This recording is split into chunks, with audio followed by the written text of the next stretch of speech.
When the sun comes up on America, across open fields, small towns, and city streets, a new day begins. And here, we rise with it. This is where hard work meets headlines, where truth matters, and America wakes up informed. An interesting week. They all are. This is your country. This is your morning. This is Daybreak with Steve and Ivy Gruber. America, let's do it together. Love you, Ivy. Love you too. And it starts right now.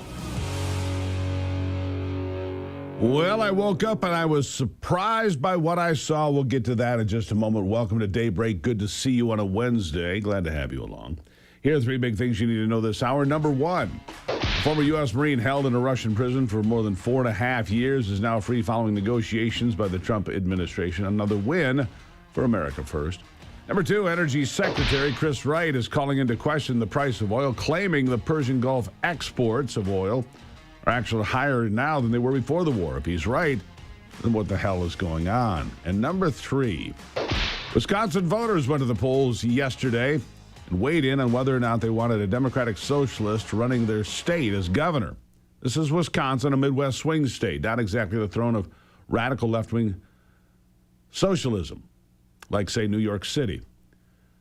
But Democrat voters in Wisconsin rejected the Democratic Socialist by a razor-thin margin. The AP just calling the race moments ago. Francisca Hong lost to David Crowley by about 3,000 votes of almost 800,000 votes cast. She lost. She was winning the polls by 20 points, again, for the second week in a row. The polling was way off. Abdul El-Sayed was supposed to win by 12 or 15 points. He won by less than a point in the U.S. Senate race in Michigan. Now, Francisca Hong loses in Wisconsin. She was running on things like abolish the Senate, defund the police, even cancel Thanksgiving. So brainwashed by identity politics that she speaks about having a son while her white husband is simply proximity to whiteness. Here's what they were voting on. Listen. I wasn't always aware of the struggles of other communities of color because for me, assimilation always kind of took over. And so I did marry. My proximity to whiteness continues, right? My son is biracial. He's half white and half Korean. And I think navigating, what his identity is and how people perceive him is always at the back of my mind as well. But she lost. But when a woman like that can come so close to winning a swing state like Wisconsin, it's clear that the radicals are out there. Democratic Socialists of America. Here's the question. Do Hong voters show up for the more moderate candidate in November? I don't think so. I think they're going to be resentful. And by the way, these DSA folks are not reformers. They're an ideological cult that has gone from campus slogans to real political power, and the results are already on full display. Membership exploding. They are still electing mayors, knocking off incumbents in primaries, and openly plotting for bigger influence in 2028. Did that change last night? If you care about this country's future, you need to understand exactly how ridiculous and how dangerous they still are. Start with their economic worldview, because it's pure class envy dressed up as morality. One of their national co-chairs recently went on camera and declared they believe in taxing the hell out of millionaires. When pressed on the actual benefits, the plan, or the trade-offs, the answer evaporates into vague resentment. Listen to this. But we do believe in taxing the hell out of millionaires. Yeah, absolutely. Well, what does taxing the hell out of them mean? Yeah, I don't have like a solid, but I think. But shouldn't you? I mean, if you're the co-chair, of the DSA, shouldn't you be more specific than just taxing the hell out of something? What exactly do you mean? So again, it's democracy, right? And we have to look at what we need to spend and what we need. We don't want to depend on the existence of millionaires because that means people are still getting exploited. So, so yeah, we need to look at what we need to pay for in the interim, what sort of tax base we need for that to happen, and then and build from there. So all billionaires are bad people.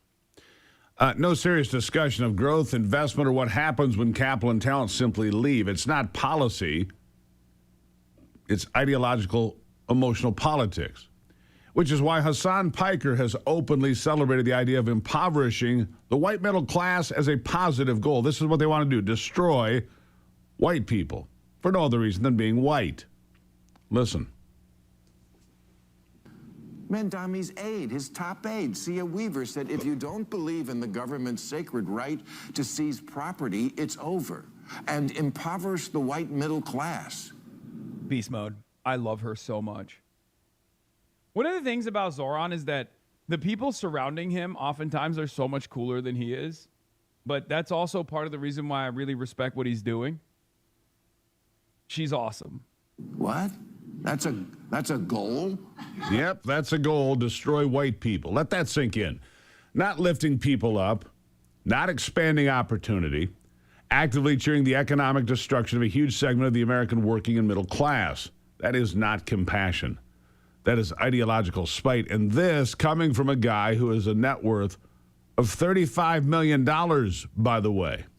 $35 million, his net worth. Another champagne liberal. Now look at how this plays out in practice. Take the case of Scott Galloway. Here's a guy who supported the kind of aggressive tax schemes the DSA crowd pushes. Specifically the pie-to-tier tax push associated with New York's socialist mayor, which was meant to tax New York's second residences.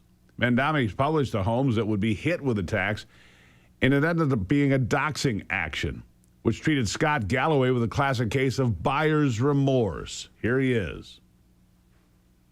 And I've been doxxed. You've been doxxed? What? Tell me. So I don't know if you've heard, but Mayor Mamdani has decided to release a list of the 950,000 residences with addresses and names that might be eligible for his pied-à-terre tax. I came out in favor of this tax.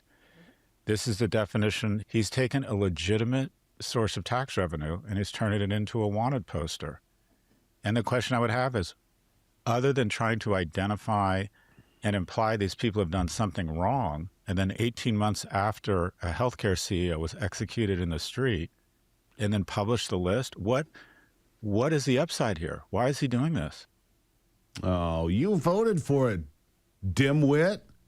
This is your doing, and now you're whining about it. You can hear the frustration. He backed the policy, then discovered that these movements don't just tax wealth, they turn into political disagreement, into personal targeting. And that's the pattern. Support the radical idea when it's fashionable and then act shocked when the same energy gets directed straight at you. Buyer's remorse, a mild way to put it. Most working Americans never get the luxury of discovering the consequences after the fact. They just live with it and go to work. And some of those Americans are now forced to prove that they don't actually deserve the tax at all. They're just being looped in because, surprise, surprise, the government loves taxing everyone. So do members of the DSA. We'll get to all of that coming up in a moment. But again, Francesca Hong comes up 0.4% short. 3,000 votes, 0.4% short. And my question now for Wisconsin, oh boy, you've got a problem. This internal civil war in the Democrat Party has created a problem. Do the Hong voters, all those college kids, everybody else, do they turn out at all in November? I don't think so. Not in serious numbers. They're going to be angry. Angry. Like they already were. We'll be right back.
All right, back to it now. Yeah, the government loves taxing everyone. DSA members love taxing and punishing people that are successful even more. It's kind of what they do. Here's an example. Creating confusion for homeowners like Eugene Dooley, whose Staten Island condo is in the database, but he says it's the only home he owns. Retired on Social Security. You know, that's basically the money that I get. He says he did not get a warning letter, and neither did the borough president, Vito Fossella, but they're both in a new potential pied-à-terre tax database. In my case, it's the house I grew up in that my father lives. We both have the same name. He owns it, and I have my house. The danger is it's almost like an enemies list that's being created, right? The whole notion of that property is a bad thing, that the American dream is actually now an American nightmare. The Currys are among several homes on an Annandale Street in the database. I think it's ridiculous. This is all working class, you know, and families and children and grandchildren. Yeah. You see, the government will always take more than it says it will and deliver less than it promised, which is why you want your government in control of less, not more. Public safety is where the absurdity becomes downright dangerous for communities. A DSA activist in Los Angeles was forced to defend her position on defunding the police, and it exposed just how flimsy the party really is. Here it is. Your policy agenda on law enforcement is to defund police, ultimately to get rid of police departments, correct? Well, what I would say is that we're dramatically overspending on police right now. I understand, but the goal is to defund the police departments so we don't need them in the future. I think it's what we really want to see is a horizon where folks are not reliant on armed enforcement to meet our public safety needs. Right, but it says defund police on the website. That's your goal. And also to get rid of prisons and jails, correct? Yes. So if my daughter is assaulted and raped, is there any agency that would seek to find her assailant and bring him to justice? Of course, yeah, of course. What absolutely. would it be if not police, and where would he be if not a jail? So I guess I really want to avoid getting kind of caught into these hypotheticals and talk more about the reality that we're actually facing right now, which is that we're spending in absolutely outrageous amounts of money on police and policing. All right, so when is rape a hypothetical? It's not a serious answer. It's not a serious platform. That's an ideology so committed to dismantling traditional law enforcement that it can't even complete a basic thought experiment about protecting women and children. We've already lived through the real-world results of this thinking. Cities that flirted with defunding or severely constraining police paid it in blood. Record homicide spikes, businesses destroyed, neighborhoods abandoned. The same people who cheered those experiences now want more power. Americans who actually live with the consequences of soft on-crime policies don't find this funny or visionary. They find it terrifying. Then there's the foreign policy and cultural radicalism. The same DSA co-chair who doesn't know how to tax the hell out of millionaires admitted she would have to attend. She would have attended a pro-Hamas rally on October 8th if she could have. Listen to this.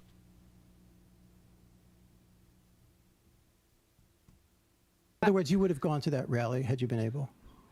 That's a good question. I probably would have. Yeah. I don't live in New York City, so I wouldn't have. One day after the slaughter of 1,200 people and taking of over 200 hostages, you would have come and rallied behind Hamas. I think that October 7th was largely inevitable. If you put people in an open-air concentration camp and you deprive them of rights, of dignity, of food, of the ability to live in safety, you have to expect that they are going to not take that for that long. And that is not defending any harm of civilians or of non-combatants. Well, sure. That is. Do you think it is? You're saying you're supporting it. I'm saying that I think it was inevitable. Inevitable. What Hamas did to Israel on October 7th is apparently a justifiable show of violence, raping women against trees, shooting children in front of their parents, shooting parents in front of their children. The DSA sees everything through an oppressor-oppressed lens. Nothing else matters. It's not nuanced foreign policy, it's moral inversion. It connects to something even more extreme. We've seen candidates and voices in this orbit argue that resistance to Sharia law in the United States is rooted in hate and discrimination. putting it in the same category as historical American mistakes. Listen.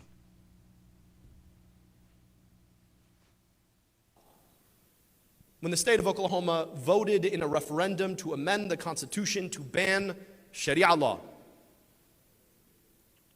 What does that mean? I don't know. And yet the voters banned it anyway. And I don't have to tell you that the same exact forces that drove native peoples from their land 2 centuries ago, destroyed Black Wall Street a century ago, bombed a building decades ago, and tried to ban Sharia law not a decade ago, that those forces are alive and well today. Good. Sharia law is not compatible with the Constitution of the United States of America. People who've led actual theocratic systems hear that and react with pure disbelief, using the language of liberal tolerance to smuggle in authoritarian religious laws, the oldest Trojan horse in the book. The DSA ecosystem has shown itself repeatedly willing to platform or excuse these ideas. All of this would be easier to dismiss if it stayed on the fringes, but it hasn't. The DSA has grown dramatically in membership and electoral success. They've taken New York City with the mayor's office. They're winning and influencing congressional primaries, and they're building infrastructure in multiple states. Now, Hong may have lost, but the problem persists. The problem persists. These are people with bad ideas who had a shot at social power in 2020 and showed just how far they're willing to go. Now, some of the same voices who helped drive the excesses of 2020 the last couple of years now treat those years as a punchline. Easy to laugh when you didn't lose your job, your business, your church services, or a family member to policy decisions that were terrible. Let's be clear. The DSA may have lost yesterday, but they're not going anywhere. They're not going anywhere, except they might not be going to the polls in Wisconsin in November. And that, my friends, would be good news. I'll be right back.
All right, another big race yesterday that we haven't talked about yet. South Carolina. South Carolina. The big primary between Lindsey Graham's sister and a host of others, a field of others. But here's how it played out. Graham got 32.7% of the vote, not quite a third. Ralph Norman came in second, which means he'll be in the runoff in 2 weeks at 24.6%. And now it's a 50-50 toss-up as to who wins that seat. And the lean is to Ralph Norman. The handicap is 52% Norman, 48% Graham. Seems maybe people don't just want an appointed senator with no experience. They might want a proven conservative, Ralph Norman. Now, Donald Trump did endorse Graham, but we'll see how it plays out. Pretty important stuff. We'll see how it plays out. Right? So, I think Ralph Norman wins this race. We'll see what happens. I think Ralph Norman wins the race, and we shall see what happens. Let's see here. Time to lose weight, all right? Time to lose some weight. My Pure Health. Many of you have struggled to lose weight. You lose it and you gain it back. What if I told you it's not your fault? It's not point shakes or living at the gym. If it was willpower, you'd already be done. What if I told you your metabolism's not broken, it's just turned off? You can find out more at Gruber Health. Book a free consultation with Missy and her team. You'll be glad you did. See if it's a good fit. It's all natural. You'll eat real food. No exercise. Turn your metabolism on naturally and learn the strategies to keep it off. And if you do it right now, my listeners, you get 25% off. I know people that are doing it right now. One woman has lost 25 pounds in the last 2.5 weeks. 25. I haven't talked to her today, but maybe more. Pretty remarkable stuff. All right? I'll take a break and be back. This is Daybreak.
All right, back to it now as we continue a big day here.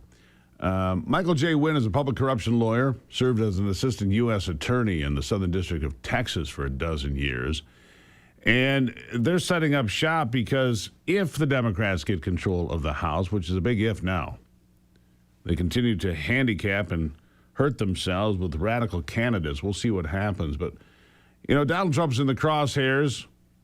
The Democrats are going to try to find everything they can to distract you and go after Trump, you know, like they have since 2015. Michael, welcome to the program. Thank you. Thank you for having me. All right, so what can be done here? What can the DOJ do to shield the president from endless probes and accusations and show trials and all this nonsense, which would certainly come if they got control of the House and Senate? I don't believe they can get the Senate. The House should be the Democrats, but I don't know that they're going to win there either. But what would they do if they did? Well, that's a challenge. As you may recall, at the beginning of this Trump administration, there were a number of executive orders relating to large law firms, including those that had policies, including DEI policies and other things that they had done with which were inconsistent with the president's new agenda. Well, starting to strike back now, including an ABA lawsuit trying to get materials from Mr. Trump's private consultants and private lawyers in the private sector. So the Office of Legal Counsel just this past Monday came back with an opinion extending executive privilege not only to public sector lawyers and DOJ, but to private lawyers whom the president consults. So they're already anticipating, you know, some subpoenas if and when the Democrats obtain control of either House of Congress and subpoenas start coming their way to make sure that executive privilege is extended under conditions that the communication is sought and truly concerns a matter for which the president's getting advice. And that's the right decision with some limitations. So anticipatory steps, you know, are being taken while the Republicans still have control of both houses. I certainly would consider moving quickly on the ballroom in the East Wing to authorize that expressly past the historical preservations laws in response to the most recent appellate court opinion there in D.C. And I'd certainly do that and move quickly on that. How could you stop the ballroom now? The East Wing has been taken down. You know, look, they're partway. They're a good way through the construction now. It's a matter of national security. What's being built there, not just a ballroom, but everything that's under it. Everybody knows that. It's just foolishness, isn't it? Well, they did. You know, and it was a 2-1 vote, and they did, and that decision has to go up as quickly as possible to this Supreme Court, underlying the national security concerns. And look, there have been a number of occupants of the White House and other executive buildings over the course of our country's history that have made necessary modifications. As constructed, it preserves the historical design, and it's sure a whole lot better than leaving a hole in the ground. So let's Congress and the Republican majority get going and get this moving on the fast track at the same time. Take it up to the Supreme Court while we can and proceed and not leave a hole in the ground. That's even more of a threat to national security. The reflecting pond issue as well. You know, there's been criticism, of course, of the president's comments lately about continuing to look into the matter and even musing about a federal misdemeanor charge. Well, he's been criticized, but the fact of the matter is, while the evidence may show that Mr. Hearn did not commit a federal felony, doesn't mean that the executive shouldn't continue to pursue a question of the potential waste of, $14.7 million taxpayer money, right? That should continue to be pursued. And steps need to be taken now in anticipation of some type of, you know, Democratic backlash when and if they take Congress and start issuing subpoenas. Let's get that thing tracked down now. Yeah, Democratic backlash, whether it's in the public interest or not, because there's nothing wrong with the ballroom. It's a beautiful addition to the White House. I mean, I've seen the pictures. It's being paid for with private money. The part underground is something that the United States government wants: enhanced protection, enhanced security, enhanced defense abilities to protect the most targeted building in the world, if you will. It just seems foolish to me, Michael. No, it's purely politics. Purely politics, cast as some type of historical preservation. The executive and the legislative branch certainly has a chance to clear that up. I would hope that the matter goes to the U.S. Supreme Court very, very quickly as one of our priorities right now, certainly before November. All right, so what can be done? What can be done to protect I mean, you can do some of these things, but look, these Democrats will go to every judge, every friendly judge they can find. They'll get every committee they can, and all they're going to do is create chaos for 2 years if President Trump loses the House. Now, without the Senate there, I don't know if it makes any difference at all, because the Republicans are not going to lose the Senate. That's my prediction, has been the whole time. So he holds on to the Senate, and there you are. So what are your thoughts there? I mean, if they can't really do much, except it's just put him in mud so he can't run anymore, I guess, for lack of a better analogy. Well, the other side of it is, if they can't do much, right, the way you phrased it, the Republicans can't do much either, right, because they're going to block through the House any legislation that the administration tries to put through. So we'll lose 2 critical years to this country doing anything. And your House, committees and subcommittees can still wreak mischief by issuing subpoenas, slowing things down. And that's one of the reasons this opinion from the Office of Legal Counsel, which is a very elite part of the Department of Justice, came down with this opinion, the other day.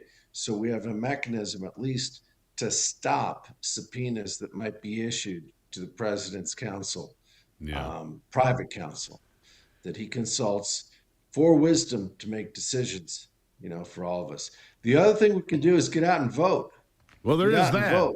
Yeah, there is that. I think, we saw, surprise, but Francesca Hong lost in Wisconsin yesterday. A rejection in the heartland of this socialist movement, which is important. And here's my question that I pose to the world. Will those socialists turn out and vote for a moderate Democrat? I don't think they show up in November. I think they're disenchanted and they just leave. Good news for the Republicans. We'll see. Michael, good to see you today. Thank you. Good to see you. Thanks for having me. Yes, sir. I'll take a break and be right back.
Welcome back to the conversation. So much to discuss, and I cannot leave this conversation about Anthony Fauci.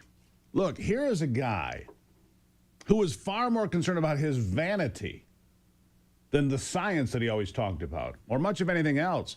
I mean, he wrote these entries into his diary, and now we're seeing his text messages. Boy, oh boy. The more you learn, the more you go, what the hell was he doing? Dr. Kelly Victory, Chief of Disaster Emergency Medicine at the Wellness Company with me now. Doctor, nice to see you today.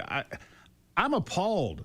But if I was in the same field of work, if I was a doctor, I might be more appalled seeing these things come out every day now. The diary entries, the text messages. Nice to see you this morning, but tell me your thoughts. Well, thank you for having me, Stephen. Yes, I am outraged. The trove of damning evidence against Anthony Fauci grows by the day. First, we had the journal or diary entries that Rand Paul dropped, which showed that Anthony Fauci was well aware of the actual origin of the virus. He knew that the lockdown was unnecessary, that masks didn't work, that social distancing was completely made up, and he had grave concerns about the safety and efficacy of the vaccines, despite what he was saying day after day after day in public.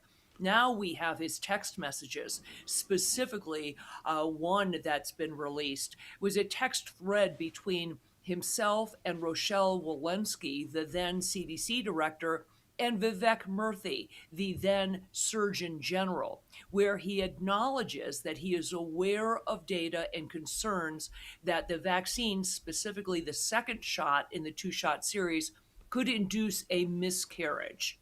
This is despite the fact, Steve, that he was out pushing these vaccines on pregnant women, that Rochelle Walensky went on and took his lead and pushed these on pregnant women. And furthermore, they derided, ridiculed, censored, and threatened people like myself who were warning pregnant women about the potential harms. This is an absolute outrage. If I'm not mistaken, I'm reading 80% likelihood of a miscarriage in the first trimester after the second shot. I mean, it wasn't incidental. It wasn't some small number. It was the vast majority of pregnant women. And it's disgusting. And during the same time period, Anthony Fauci is writing love letters to himself in the diary. I mean, the vanity here, the level of look at me. I'm the most beautiful person in the world. I'm the most popular, the most famous. While people are dying, I mean, it's grotesque. No, he has diary entries where in the same sentence, he's talking about mounting death numbers of young people, and then he goes on to talk about the numbers of products that are being sold on Amazon with his face on them, everything from coffee mugs to face masks. It's really disgusting. It's a man so enamored with his own celebrity that he was willing to do anything over the, protecting the health and wellness of the American people, which was his job. He was a true card-carrying narcissist, and he's been exposed for that. Whether or not the auto pen pardon will stand up, I don't know, but I am heartened to see that various states are at least filing suits against him. And if nothing else, Steve, I hope that he spends his last days preparing for court hearings and responding to subpoenas, even if he isn't ever held criminally accountable. Wouldn't you love to read the diary entries from the last couple of weeks? Yeah, I'd like to see what those have to say, wouldn't you? Anyhow. Let's move past that for a minute, because something else important when it comes to vaccines, the president signing an executive order stretching out vaccines, allowing parents to make more informed decisions about vaccines. I mean, we got up, I think the number was 93 childhood vaccinations, 93. What in the world were we thinking? Well, this executive order that was signed yesterday is really an important step in overhauling the childhood vaccine schedule, which has burgeoned out of control, largely as a result of the 1986 Childhood Vaccine Injury Act that granted blanket immunity to the vaccine manufacturers. As you said, it had gotten up to more than 75 shots on the childhood vaccine schedule between birth and age 18. absolute insanity. This executive order dials that back to the 11 critical vaccines, and more importantly, includes a way to increase parental decision making in this. It calls for separating the MMR vaccine, measles, mumps, and rubella, into 3 separate vaccines and spacing them out. The Japanese did this decades ago and saw a precipitous drop in adverse events, including autism, when they separated that vaccine. It calls for alternatives to aluminum adjuvants in the vaccines, and it removes COVID, influenza, rotavirus, and hepatitis from the schedule for all children. So I think very, very important. It gets us far more in line with what other westernized countries have been doing. And I think we will see, I am very certain. So I've got to ask, and I've only got about a minute here, but I've got to ask, if Japan figured it out, if you separate the vaccines and it lowers the incidence of autism, then how can the critics sit there and say there's no correlation? I'm not saying cause and effect, but correlation, some causational relationship between the vaccines and autism that has exploded in this country. How can you say that it just doesn't exist? We have 30 seconds. No. You're quite right. It's insane. It's because of the huge amount of money that's involved in this. There absolutely is correlation between vaccines and autism and other neurocognitive problems that we have seen burgeoning in this country. And so, as you said, the Japanese have figured it out. Other westernized countries have schedules that are nowhere near what we have been living with in the United States. Right. And I do believe we will see improved health outcomes as a result of dialing this vaccine schedule back significantly. Dr. Victory, thank you as always. Thanks for having me. And here's something else I figured out. Keep one of these kits at home. Get the emergency medicine kits. They've got antibiotics, antivirals, antiparasitics, everything you need in case of emergency. It's right here. It comes from the Wellness Company. TWC.health/Gruber. Promo code Gruber will save you 10%. Don't get caught unprepared. Have these available, and there's several to choose from. Take one on the road. Have one for your kids. TWC.health/Gruber. Promo code Gruber saves you 10%. I'll be right back.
It's great to be back for the ghost bed. I miss vacation, don't get me wrong, but I'm glad to be back with my ghost bed. It is the most wonderful thing.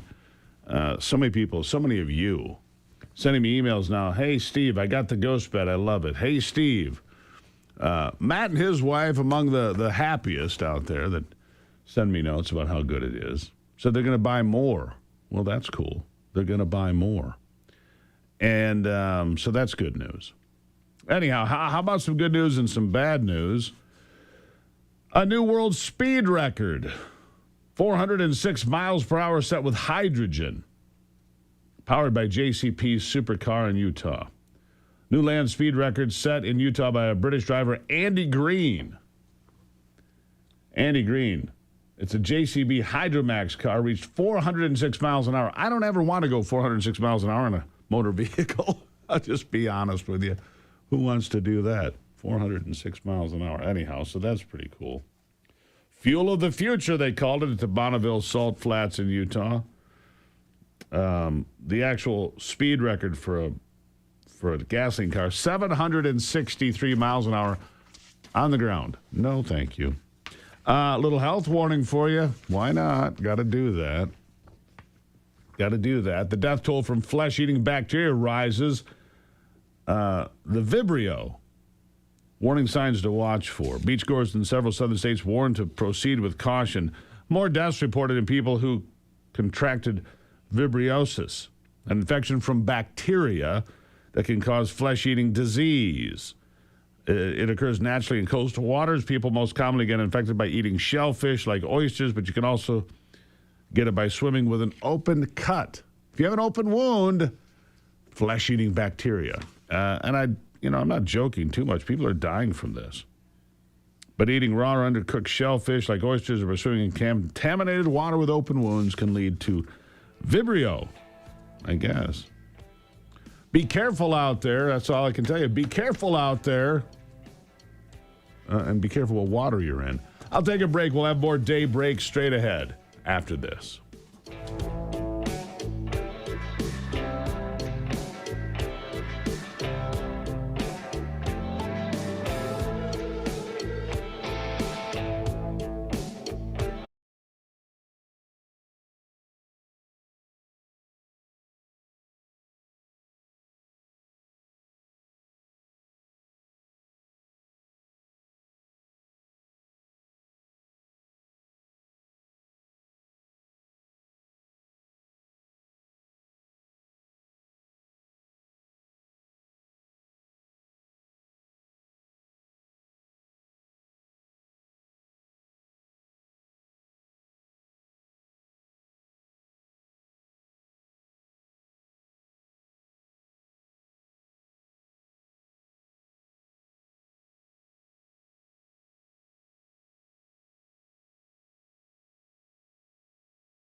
America's awake, and we're just getting started. The headlines that matter, the stories they won't tell you, and the voices fighting to be heard. This is your country, your morning, your daybreak with Steve and Ivy Gruber. A new hour starts right now on Real America's Voice. All right, welcome back to it. Jumping into another hour here of Daybreak. Nice to see you today. It's a beautiful Wednesday. Good to have you on board. Here are three big things you need to know this hour. Number one, Samuel Alito says he will continue in his role as a Supreme Court justice for another term. Many had speculated, including myself, that he may step down before the midterms, but I was wrong. You see how that works? You admit when you make a bit of an error. That's how that's supposed to work. Number two, President Trump says his approach to the Iran war will be more easy and relaxed. He'll focus on economic pressure now. We'll see how that plays out. And number three, Wisconsin. Boy, Francesca Hong was supposed to win by 15 or 20 points. She lost by 0.4 percentage points by 3,000 votes. The 37-year-old communist demoralizing the DSA efforts across the country. It seems that the polling in these races is just flat out wrong. A week ago, we were told that Abdul El Sayed would win by double digits. He won by less than a percentage point. Hong loses by 0.4 point. She was supposed to win by 20, according to the polls. It seems that working class voters and black voters, those two specific demographics, are rejecting communism. That's good news. Here's my question. Will those disaffected socialists and communists and DSA members and radical progressives even show up in November? I don't think they do. If you don't have her on the ballot, I don't think the college kids in Madison and La Crosse and elsewhere show up to vote at all. That's my guess. But the crazies are not backing down. They're celebrating anyway. They think this is going to continue to grow and last. I don't believe it will. Normal Democrats are running out of the so-called big tent because it's on fire. It's on fire. Paul Begala, a regular, normal Democrat, I guess, just called Abdul El Sayed for what he is in his run for the United States Senate. Listen to this. Bill won a narrow victory, and more problematic for him, he has a narrow coalition. The socialists all say, I'm a moderate. I don't like the socialists. I can't stand them. I just want to disclose your candor. That's great. But they always say, the socialists, that they care about the working class and about black folk. Well, I can tell you, black folk in the working class don't like the socialists. Abdul's got a lot of work to do. I talked this week, actually, to one very impressive Democratic black leader in Michigan. They hadn't even been contacted by Abdul yet. Like, what are you doing? What are you doing? They don't care. Boy, it's going to be something when people like John James and Mike Rogers play it even in Wayne County. Yeah. And why do I think that? Well, Detroit City Councilwoman, Democrat Mary Waters, has high praise for Republican Mike Rogers, rejecting the insurgent communist Abdul and the DSA efforts. Listen to what she says. It was a great conversation. And you know, Charlie, is an individual, an elected city council member representing nearly 700,000 people throughout this city. It was very important that I took the time to hear what Mike Rogers had to say, his plans for the city of Detroit. And he talked about the land use plans for that. We discussed skilled trades. We discussed seniors, veterans. Mike Rogers has a plan for all of those categories. Mike Rogers has a plan. From a Detroit city councilwoman, a Democrat, lifelong Democrat, Mike Rogers has a plan. Abdul El Sayed not getting her vote, it doesn't sound like. Oh, and by the way, this is interesting. Do you like football? Most people do, the NFL. College football. Well, Abdul El Sayed says he hates it. What do you say to Michigan fans and Michigan State fans and Detroit Lions fans? Listen. I wanted to think a bit more about why in 2023 we continue to watch football. What is it about this brutal sport that keeps us coming back? Is there a version of football that's actually ethical, safe? What would need to change? Yeah, that'll play well in the commercials. And look, Haley Stevens a week ago carried Wayne County, that's Detroit, and Oakland County, the next county over, the two biggest counties in the state. A lot of black voters.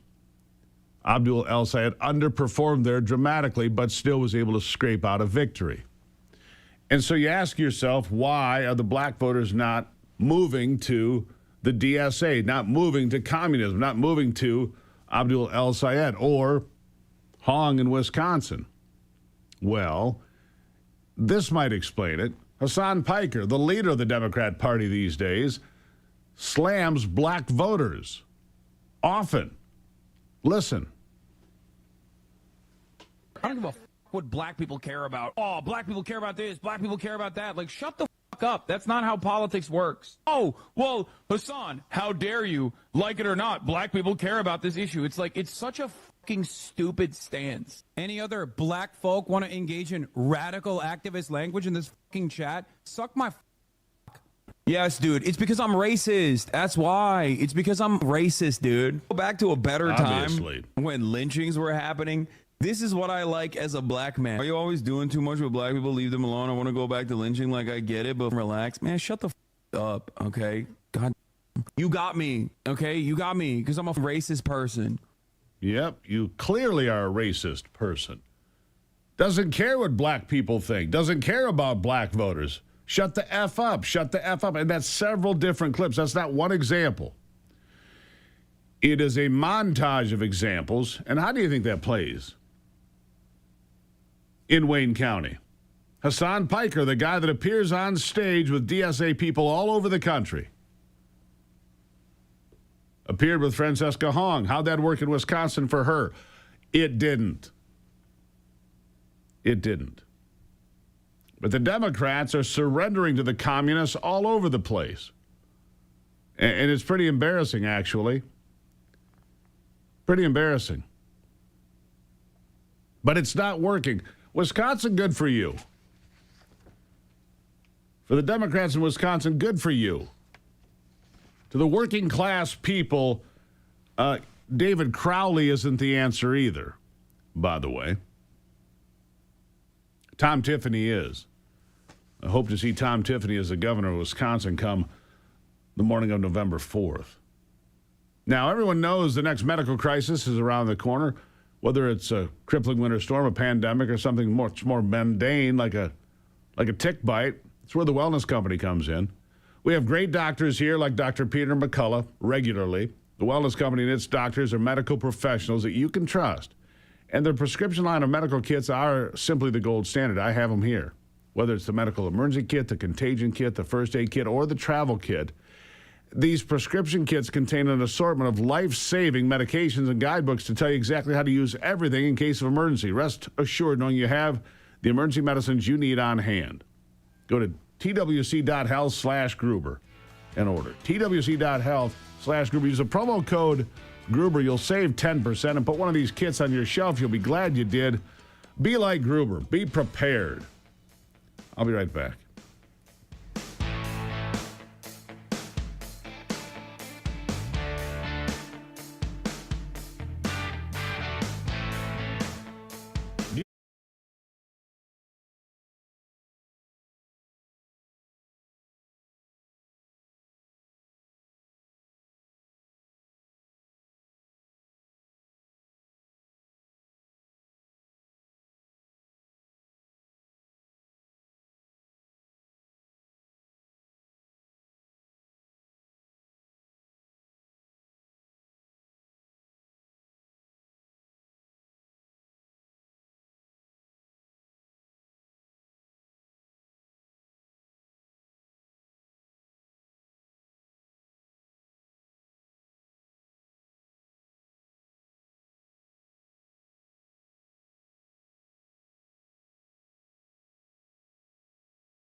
All right, let's talk about your health here today, shall we? Marijuana, it's pretty much on every street corner in some states, mine included. I think it was a bad idea, but here we are. Dispensaries on every corner. In fact, I saw last week that when it comes to daily use, marijuana has now surpassed alcohol in the United States. I don't think that's a good thing. I don't. Because it's accessible to young people who certainly shouldn't have it. Same is true for alcohol. But the fact of the matter is it's everywhere. Ann Schlafly is the chairman of the Eagle Forum, and there's a growing debate over hemp-derived products and THC, and the push to delay closing the hemp loophole is going on. Good to have you here, Ann. Tell us what this loophole is. Good morning. What are we talking about? Thank you so much, Steve, for having me on your show. Yes, last year, the Congress closed what's known as the hemp loophole in the Farm Bill, and this loophole allowed hemp to be synthetically changed with the amount of THC, which is the psychoactive ingredient in marijuana. So you can synthetically lace the hemp with THC, sell it, and can we all agree that at least pot should only be sold in pot shops? Well, hemp can be sold anywhere.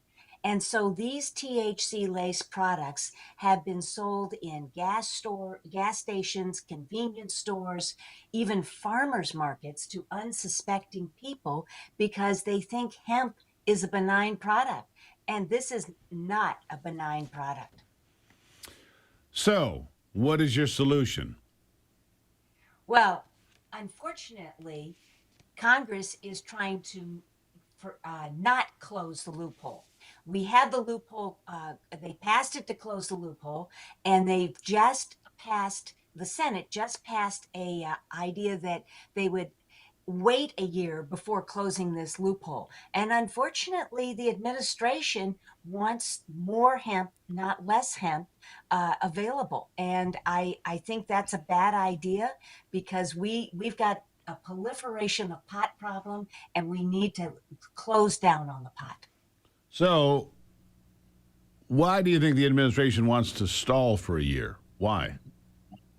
Well, unfortunately, they've been talking to businessmen who are making money. The pot profiteers have been making money off of it, and the son-in-law of the chief of staff is involved in that business. And there's been some very heavy lobbying by the administration to the senators to get them to delay the implementation of this common sense closure of the loophole, and so that people can make money.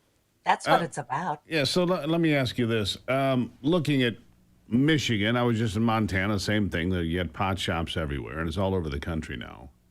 But the promise of all the money that was going to come in and all the benefit that was sold to voters in every state that has legalized marijuana now never really came to fruition. It never produced the amount of money they said. It created more problems for law enforcement. The black market that was supposed to go away has actually boomed when it comes to weed. None of the promises come true, do they? Sin taxes never work on the money that's supposed to be given to the state coffers. And the reason sin taxes don't work is because then the government has to come up and clean up the mess of the addiction that they have created. So the government may get more money from people buying and paying the taxes on this product, but the result is at the back end, they've got so many more addicted people. Because when you legalize a dangerous drug, you get more people who have problems and need help, and that's where the government has to spend money. Also, when you tax something, it's a higher price. The black market is cheaper. That's what they found in California. Illegal weed is much more economical than the legal stuff. Yeah. It's an ongoing issue, Ann, and something that these states are now wrestling with because you can't go back the other way. But see, to me, when weed was put on the ballot in Michigan, for example, it was put there to turn out left of center voters, primarily. Now, I know conservatives that, smoke weed. It's not my thing. I don't really care if people do it. I think it should have been decriminalized. but not fully legalized. That's always been my position. It has not changed. I've been consistent. But what do they do now? You've made it legal all these places. It's not going the other way. The loophole's not going away. So we're just stuck with it, aren't we? Well, can't we all agree that we have to keep it out of the hands of children? And that's really the issue here, is that the legal marijuana is so accessible to children, and particularly when it's disguised as hemp, because these marketers have packaged the psychoactive drug as candy. You know, you go into a gas station and you think the child thinks she's getting a bag of Skittles, and it turns out that it's laced. It's not actually Skittles, it's a hemp product that has high amounts of THC in it. We've got to keep the marijuana out of children. Yeah. I couldn't agree with you more, Ann. Greatly appreciate you being here. We'll keep an eye on the loophole. People making money, I mean, that drives... let's be honest, it drives politics all the time. Thank you very much. Pleasure being. Well, you don't wait until your house is on fire to install a smoke detector, do you? You don't wait until the wind and rain hammer your windows and power goes out to prepare for a hurricane, and you don't reach for your seatbelt after the crash. Similarly, you don't wait until the dollar goes to zero before you buy gold, and then it's too late because you can't buy anything. Diversify now with precious metals, because you never know what will threaten your savings next. Persistent inflation, a weakening dollar, financial disruptions, who knows? You need to get a hold of my friends at Birch Gold Group by texting America to the number 989898. There is no cost, no obligation, just straightforward information on how you can diversify your savings, even an IRA or 401k with gold. I trust Birch Gold. You can too.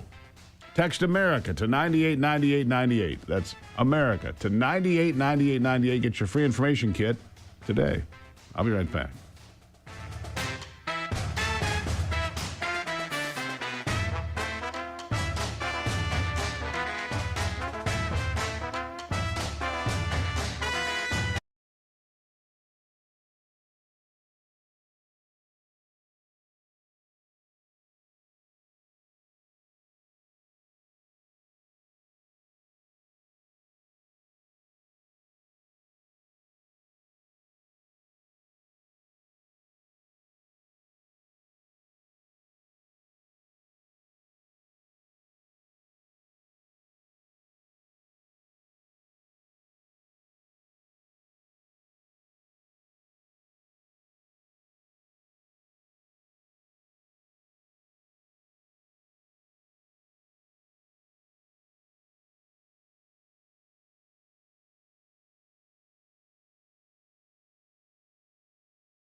All right, there's been a steep decline in Obamacare enrollment in Ohio, and they're perplexed over this.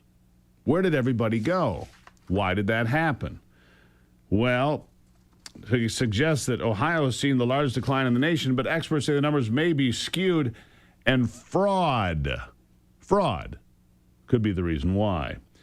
The U.S. Centers for Medicare and Medicaid Services between February 25 and February 26, enrollment dropped by 150,000 from 497,000 to 336,000, a decrease of 32.5%. That's about 3 times the national average. Soon after those numbers were released, the Paragon Institute analysis credited the decline in part to the removal of phantom enrollees. Just tired of the fraud, aren't you? Because I am. Just tired of the fraud. Whether it's Minnesota or Michigan or Mississippi or Ohio, we're getting ripped off. People have taken money for themselves they were not entitled to. Lots of it. Your money. And that's why people should be very angry about all of this. It's time to clean up our backyard and get things figured out, right? It is certainly time. If you deal with knee pain, joint pain, stiffness, especially when you're driving or sitting for long stretches, just listen to this. You can't take a medical treatment bed with you on the road, but you can keep the QE red light therapy wand right with you. You can go in your briefcase, your purse, or the glove box.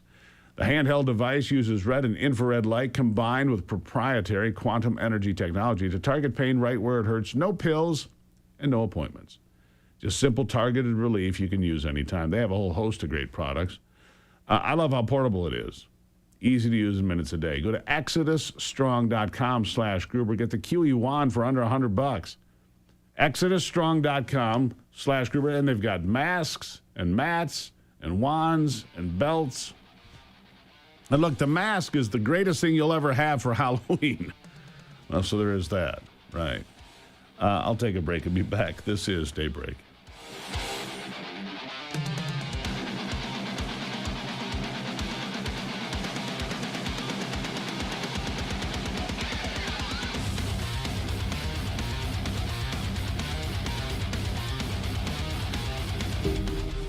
I'm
All right.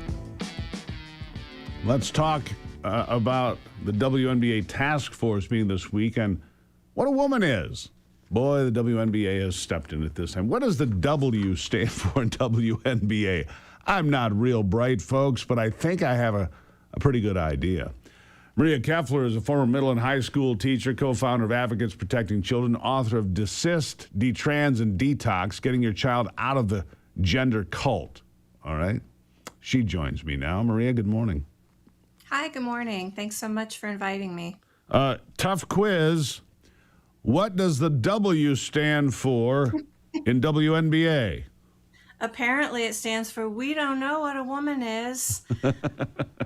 Isn't this crazy? Can you imagine that we're here as a society that people are honestly saying, oh, I don't know what a woman is? Yeah, exactly. Drool coming out. I don't know. I can't. I'm a doctor and I don't know. Well, let me tell you, in first grade, they talked to us about biological dimorphism. Simply put, there are differences between male and female, a whole bunch of them. Males produce sperm. Females produce eggs. When they come together, they produce fertile offspring. That's the definition. Fertile offspring, the definition of a species. Maria, it's pretty simple. It really is first grade science, right? What are they going to do? They've got themselves in a kerfuffle. They have gotten themselves in the place where the hypocrisy of this has been exposed by letting biological men say they're women and play on women's sports teams. I mean, we laugh at it. It seems funny, but it's really not. It's taking opportunities away from women. It's putting women in harm's way, not just in sports, but in women's shelters, in prisons, in our own bathrooms. This ideology has just undercut women's protections, women's rights, and I love what these guys, what Royce White is doing to expose that hypocrisy. And the WNBA, the whole, all of them are going to have to finally admit, yeah, we really do know what a woman is. Yeah, and if they do, then I guess Royce White and some of the others that have declared for the WNBA draft would not be allowed to play. They're going to try to figure this out. Now, here's what I think they're going to do. I think they're not going to define it. I think they're just going to continue to push back and deflect, and they'll have a deal with the owners that you cannot draft any of these men, and they are men, easy to define. They're not going to draft any of these men who declare for the draft. I think there's going to be an internal deal with the owners. What do you think? That's quite possible. I'm not very familiar with the sports world. I will admit that. I'm kind of sports illiterate. So those sort of under-the-table deals are certainly quite possible. Yeah, and that way they don't have to answer the question. They continue to, to deflect and deny and close their ears and close their eyes and pretend men aren't men and women aren't women. They can continue to do that. I don't think it serves people well. It's just the latest high-profile example of idiocy. Mm-hmm. Am I wrong? Yeah, it sure is. No, it's absolute foolishness. And unfortunately, we're seeing it being resolved in the courts. And I say unfortunately because it really shouldn't have to go that far. But that's what's happening is people who are being hurt by this are suing and taking these organizations to court. That's probably what's going to have to continue to happen. But the courts are, by and large, saying, hey, this is ridiculous. We know what a woman is. We know what a man is. Women deserve rights and protections. And eventually this is going to go away. What I hate to see is how many people it's harming in the meantime. What's remarkable to me, honestly, is how far they'll push this, right? How far they'll push it. And it's remarkable to me that they will continue to fight back. And in fact, it's so bad I've had detransitioners on this program. Detransitioners. They get the most vile hate mail. They're called transphobic. These are people that have gone through surgeries and so forth. Young women I've had on this program that were told at the age of 14, 15, 16, oh, you're really a boy. And it went through all these horrible procedures and hormone therapy and this and that, and realized a couple years later, they had made a horrible mistake. They get treated worse than anybody else. They just get horribly treated and called names. And if you really cared about people, as they say they do, and that's why they transition people to, identify as their true selves. And when they do identify as their true selves, they're treated as a heretic. They're ostracized. Crazy. Yeah, it's because the fact that there are so many detransitioners undercuts the whole ideology. And that's why they're treated so bad. I don't call it a cult to be sensational. Cults do 8 things Gender hits every single one of them, and it's a moneymaker. It is a huge billion-dollar moneymaker for pharmaceutical companies, for cosmetic surgeons, for people running gender clinics. That's what it's about. When you want to know what happened, follow the money. And the money for this, I mean, it just shows you that's why it's being propagated like it is. That's why people are being vilified for arguing with it. Yeah. Cults, the exclusive claim to truth, us versus them, suppression of any dissent. I mean, these are tenets of cultism, aren't they? They are. They are. Trans hits every single one of those. Even the way they recruit young people, they love bomb them as soon as they say, oh, maybe I'm trans. Oh, you're so brave and you're so stunning. It hits every single one of those cult markers. Yeah, information control, behavior control, fear, guilt, and psychological pressure. And of course, leaving carries a serious cost. You shall never leave or we will punish you. It checks all 8 boxes, Maria. Yeah.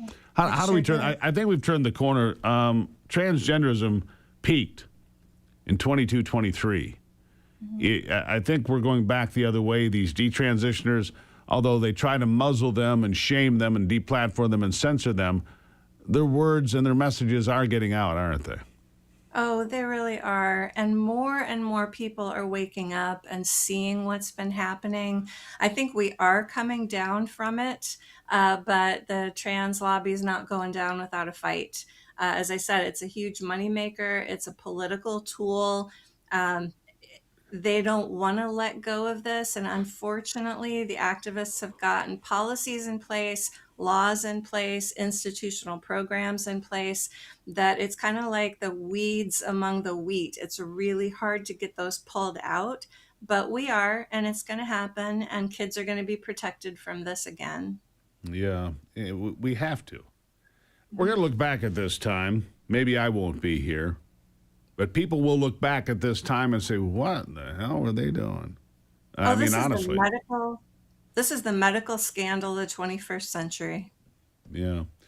Child abuse.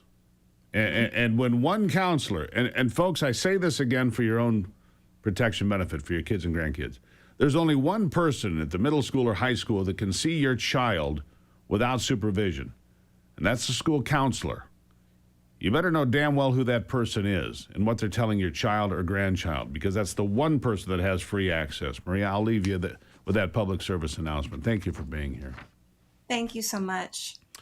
So if that counselor is pro-trans, what are they telling your kid, your grandkid, the kid down the street? That's the only person on staff at these schools that are allowed to have your child one-on-one with nobody else watching. Keep that. And by the way, you can opt out of that. You can file a form and say, I don't want that to happen, ever. I'll take a break and be back.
Hey, glad to have you on board as we continue the conversation on a Wednesday. Nice to see you here. My next guest, Chris Jacobs, is the founder and CEO of Juniper Research Group and author of the new American Commitment Report. And the $9 billion question, he says, is how can anyone trust AARP? I've asked that question for quite some time, by the way. Chris, good morning. It's great to be with you. All right, so tell us, why is this question on the table today? Well, Steve, AARP received a $9 billion payment in 2024 from United Health Group, the nation's largest health insurer. And they received that primarily as an advance payment for overcharging seniors for health insurance. Now, AARP claims that they want to be an advocate and they advocate on behalf of seniors. What kind of quote-unquote advocacy organization makes their money by overcharging seniors for health insurance? That's what United Health Group does. And that's what AARP does through United Health Group. So basically, it was an advertising buy. To me, I mean, I'm in the advertising world here in media, right? And I get it. I know what an advertising buy looks like. Listen, we'll give you $9 billion. They've got magazines, they've got commercials, they've got ways to influence the people over 50 years of age in this country, or 55, whatever their cutoff is.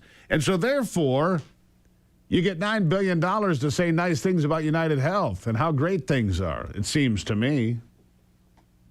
Well, that's exactly right. And not only say nice things, but do nice things on behalf of United Health. Okay. Yeah. Late last year, when Congress wanted to extend, some in Congress wanted to extend these enhanced Obamacare subsidies, which have been riddled with fraud, as many of your listeners, viewers would know, AARP went to bat on behalf of United Health. And they were calling and emailing folks and meeting with people on Capitol Hill to try to get these enhanced subsidies extended. Did they ever tell or disclose to members of Congress and their staff that AARP gets most of its money from United Health Group? Of course not. Of course not. So I'm going to assume AARP, the nonprofit, is that what they are?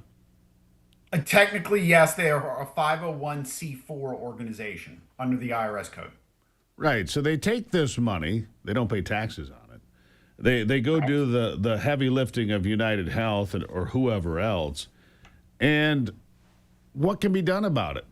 That's my question, Chris. What is the recourse here? If they're getting money to mislead its members or anybody else who hears its commercials or sees its flyers or its postings in magazines or anything else, any recourse? I think the first thing we need to do is educate the public and educate seniors, which is why we did this report on behalf of American Commitment, to let people know that really when you're talking about AARP, you're talking about United Health Group. Then secondly, we hope that the Congress and the administration will take action, not only to make seniors aware, make the public aware of this, but to crack down on these shady, unethical business practices that AARP engages in. Yeah.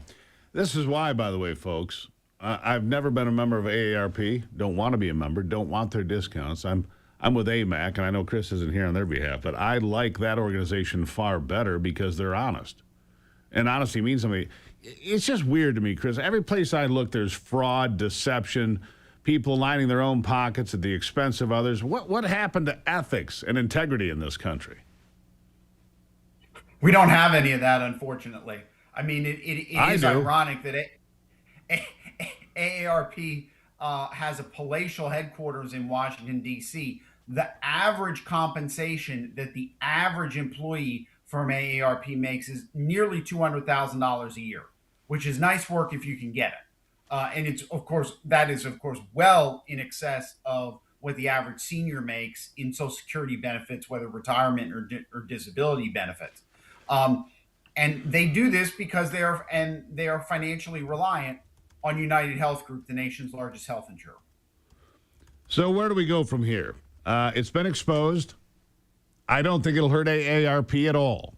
They'll continue to find other ways to fund themselves and promote. And look, $9 billion goes a long way, even if you're paying people $200,000 a year. It goes a long way to push that message out. Hey, we're the American Association of Retired Persons. No. You're a self-serving organization enriching yourselves like so many. Where do we go from here? Yeah, I think that's where Congress and the administration need to act. Congress in the past has held hearings about AARP's shady business practices. I think they can and should hold additional hearings to make the public aware, and then potentially try to crack down on these secret commissions whereby AARP makes more money when seniors pay more in premiums. And that's absolutely ridiculous. And Congress should be putting pressure on AARP to change their business practices. I have no idea. What are the dues? Do you have any idea? What does somebody pay to be a member? The dues are very low, and they're designed to be very low.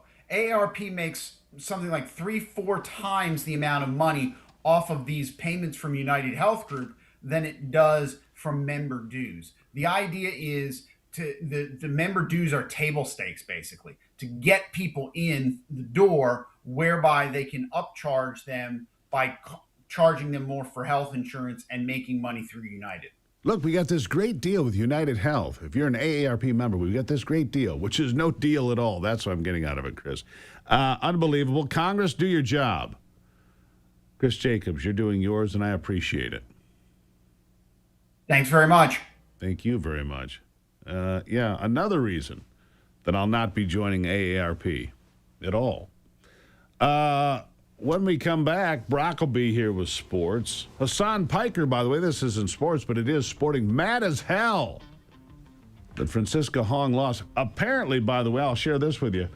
There were at least 5 voting machines that somehow had a snafu at 2 in the morning, and they had to go re-download the information, and that magically gave the margin of victory. Did the Democrats rig the Wisconsin primary?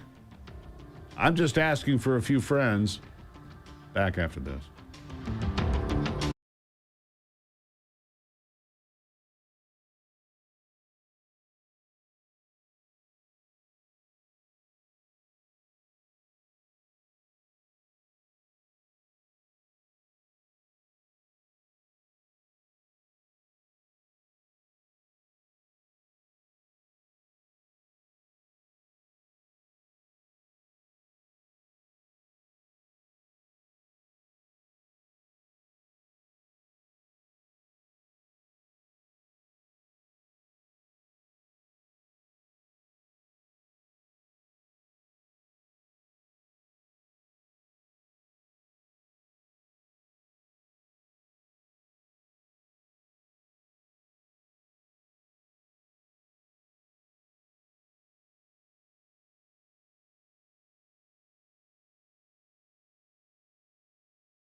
All right, let's check in on sports now with our good friend Brock Palmbush.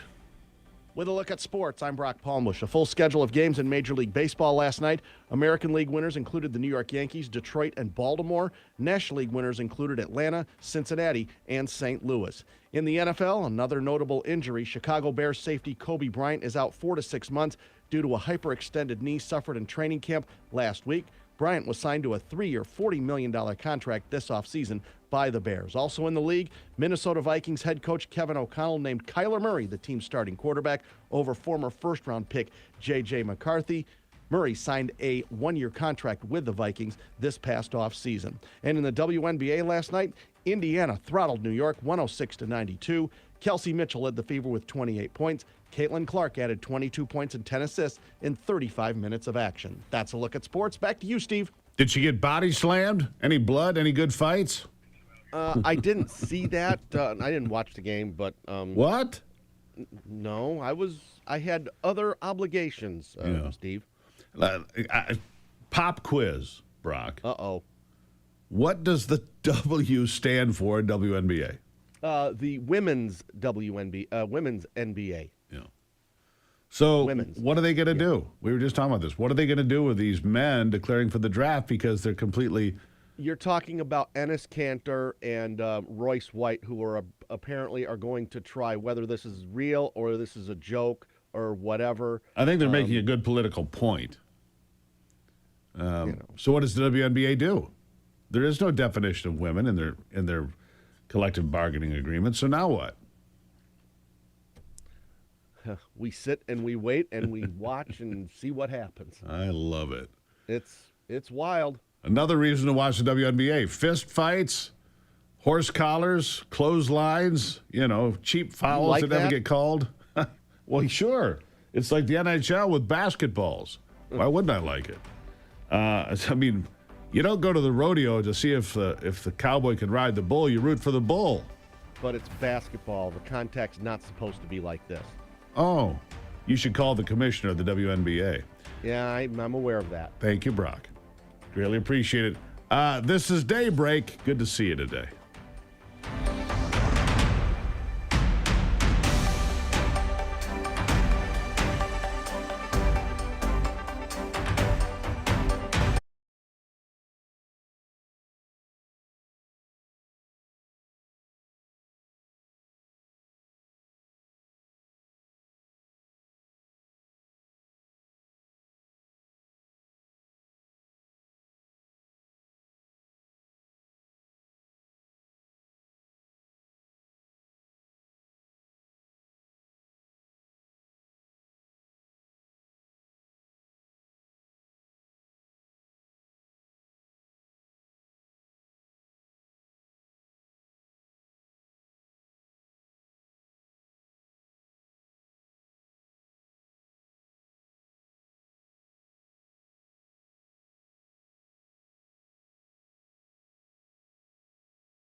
America's awake, and we're just getting started.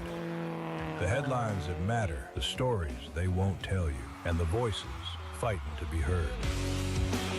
This is your country, your morning, your daybreak with Steve and Ivy Gruber. A new hour starts right now.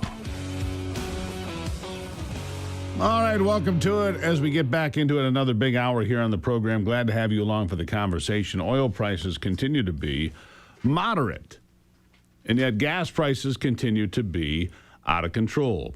That's number one. Number two today, the Iran war. Apparently Donald Trump wants to make it easy and relaxed. He says, I am their banker, right? I am their banker. And number three, I woke up and I was shocked. But now I've learned something.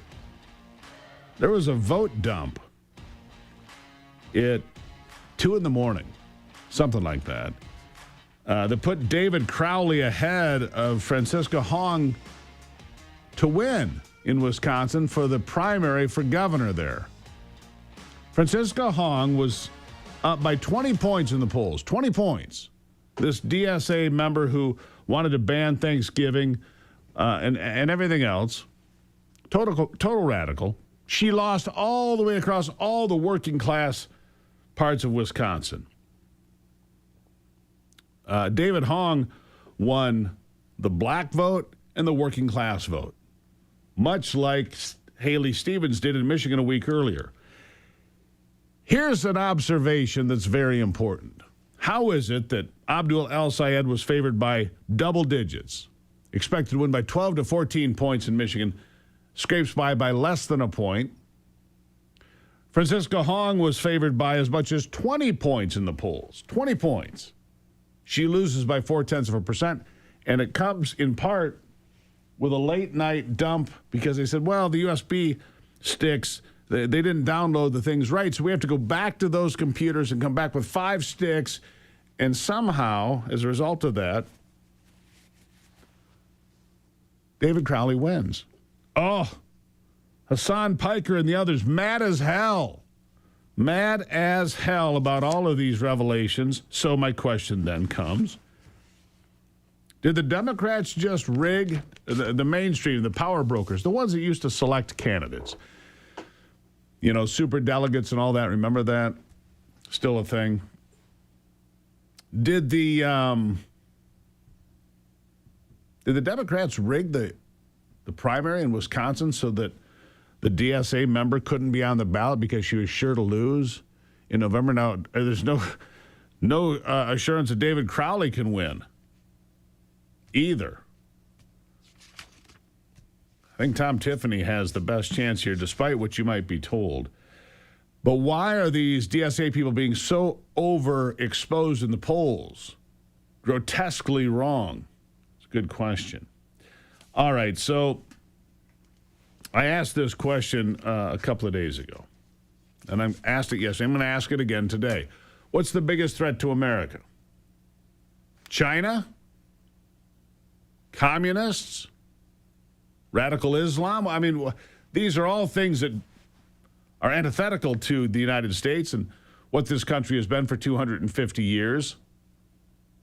What's the biggest threat? Well, let me give you something here from an imam declaring war on America. Listen to this. The winning of somebody like our brother Abdurrahman in this regard, it is a catalyst. It will change the mindset. It is a lesson. Now the next candidate who was a little bit hesitant to stand against AIPAC, Abdul's victory will give that candidate more courage. It's a game changer. It's an opening of the doors. It's the first catalyst. It's the first domino. And the average person around the world, in Europe is long changed.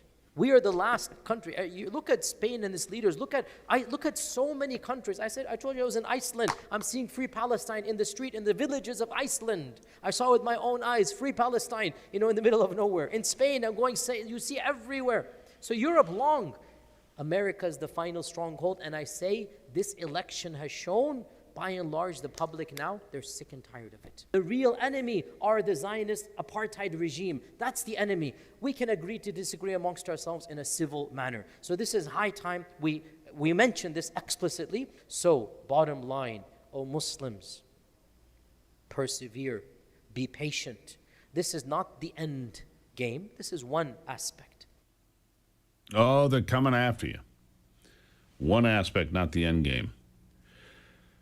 So, socialists, communists, Democrats,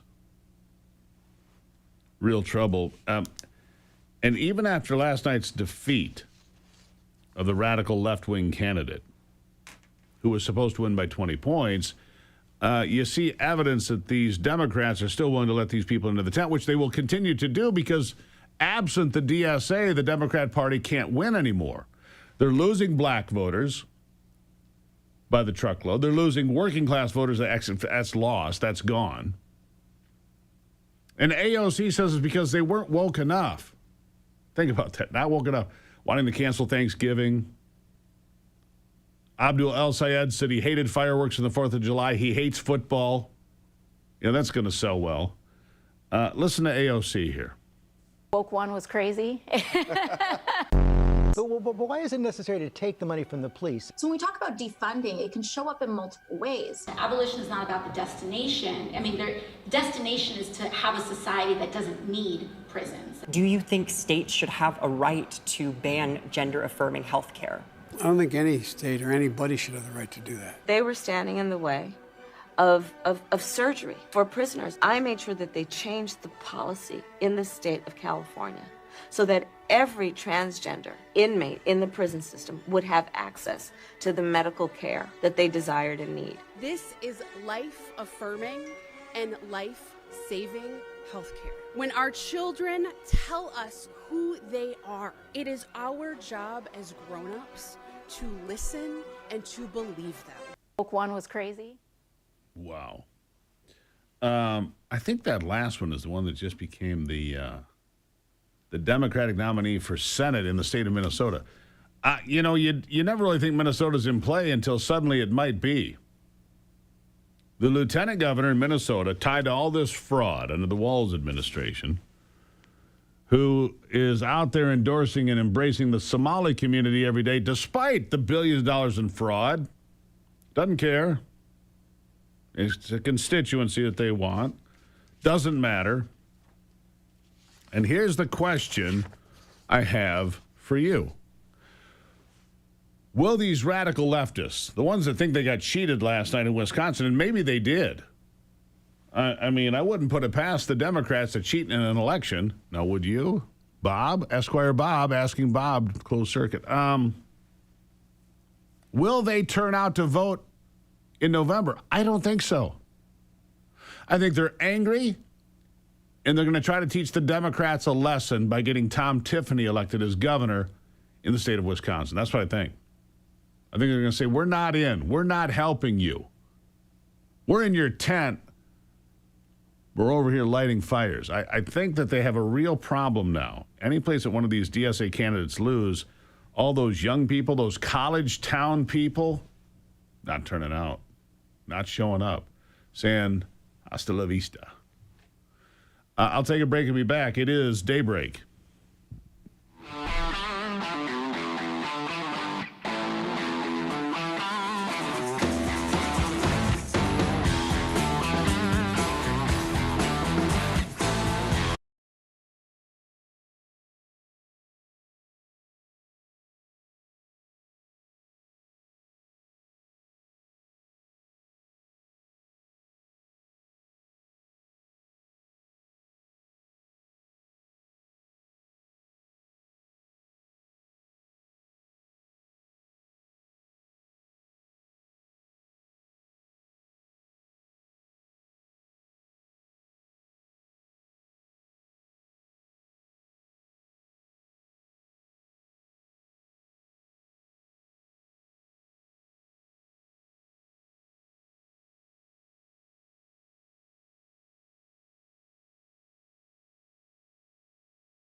right, back to it now as we jump into the conversation with our good friend, Ron Rademacher. Ron Rademacher, wild and free. Always. Ron, how are you? That wild and free, baby, wild and free, as you said. Yeah, wild love and and free. life. Ron comes every week to tell us about the greatness of my home state of Michigan. Does a great job. We are here, and there is so much going on. We were supposed to be in NAMA right now, but had to make a change to our plans. And I'll tell you, I love going back up there. You've been there. I was But just what's there, going on yeah. right now is, we were really planning on it. Other than going to Clyde's and going to Jack's, the Escanaba UP State Fair is going on this weekend in Escanaba. And as you know, at those kinds of fairs, you can get all the great stuff. Let's see what to say here. A delectable array of fair food classics like corn dogs, cotton candy, and funnel cakes. I'm not sure if they have your favorite. Was it Fat Balls? Is that what you like? Fat balls. Love those. Fat Balls. Not sure they've got Fat Balls there, but I know they've got all the rest of it because I've been to that. And they always have a great pavilion there. All the agriculture and the woodsman craft things they have there. They have some of the best trappers. If you want to learn how to snare, if you want to learn taxidermy, I mean, they got demos going on. That thing are fantastic. So if you're over in that part of the Upper Peninsula, you will not see me and Bob the Turtle there, but everything else is going on. So well then, we are focusing on the UP. There's a lot going on up there. Sault Ste. Marie, they got Riverfest, Paradise. You've probably been through there on your way to Tequamanon Falls. It's the Wild Blueberry Festival. I was in Paradise when oh gosh, what's her name? Diana died. That's where I was, Paradise. I turned on the TV in Paradise. It was about well, it wasn't a warm day. It was a cold day, and Princess Diana died that day. When I was in Paradise, she was not. If it wasn't cold, it must have been in August in Paradise. Yeah. That's pretty much what you got.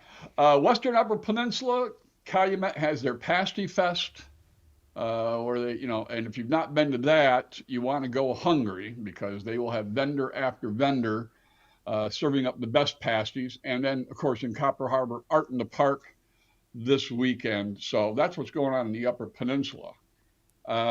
Speaking of those pasties, down here, we don't have a pasty fest, but we do have the Cheeseburger Fest in Caseville. This thing started out as a little weekend arts and crafts fair celebrating cheeseburgers. It is now a 10-day festival. Goes 10 days straight. Cheeseburgers on every corner. Really? If you've not been over in Thumb lately, I recommend sometime in the next 10 days, you make your way to Caseville. You can camp. It's right there on Lake Huron. There's a beach. And for cheeseburger lovers, that's the place. Wow. I like that. Yeah. I like cheeseburgers. Yeah, 10 days. 10 days of cheeseburgers and fries. Marcellus, it's Bluegill Festival. This one's been going on at least 50 years. August is such a great month for Michigan. In DeWitt, where I grew up, they're having on the Looking Glass River there, they're having the ox roast, which has been going on, I can tell you from personal experience, at least 70 years. I think they took out the last ox about 69 years ago, but they still call it the ox roast. Yeah. I like ox roast. The ox doesn't like it much, but I do. Yeah. And there are still a few places around where you can get ox. There's still a place down on the Detroit River, I understand, where you can get muskrat dinners. They call it marsh hare. That's what it was, a delicacy in all the fancy restaurants was muskrat until the Depression. That's right. And I believe there's still an American Legion or something down there that still has it once a year. I'm trying to get invited. It's the one, because NAMA used to has their wild game fest, where they have the ribeye of the sky and all that. But they never had anybody bring muskrat. So that's one thing that's still on my to-do list. Muskegon has Norton Shores. That's arts and drafts in case you're thirsty. It's a small arts and crafts fair, just a couple dozen booths, but plenty of draft beers to test out. So that's one that's gotten more and more popular as we go. Bob the Turtle and I will be in Bay City on Tuesday to do a waterfalls presentation. And as you can well imagine, my waterfall presentation is different from everybody else's. So if you're in Bay City, come on out. I'll tell you about some Nelson Canyon Falls and the Henry River Water Cave and a few of the waterfalls that you drove right by because you didn't know they were there. Yep, I missed it. Mr. Completely, that's what they called me, Mr. Completely. Yeah. Those were the days. Yeah.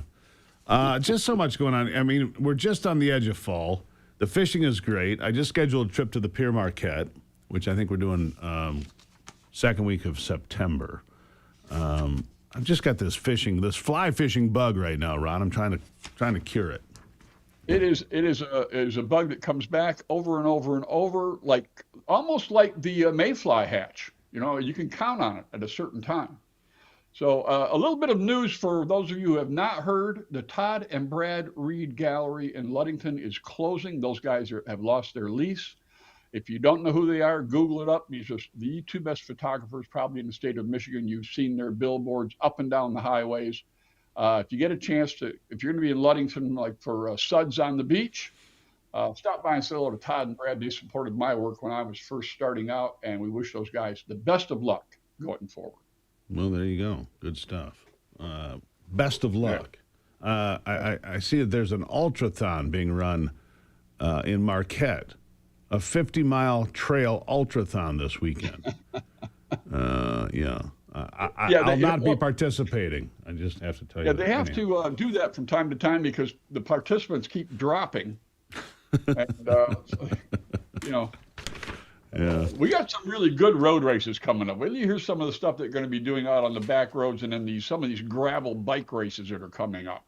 Yeah, we'll keep an eye on that. Crazy people are going to be doing it, man. And we expect to see you out there on your bikes. Yeah, okay. MichiganBackroads.com. I'll be the guy in the ditch. MichiganBackroads.com if you want to see some of Ron's great books for road trips in Michigan and other stuff, or just, run into Bob the Turtle, MichiganBackroads.com. He also writes for MichiganNewsSource.com. He just never stops working. All fun. All good. Fun. Ron, always good to see you, my friend. Steve, thank you. Good luck with the fly fishing. I'm sure if you run into any problems, Ivy can give you a tip or two. She can.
Economic pressure, that's what the president's talking about when it comes to Iran.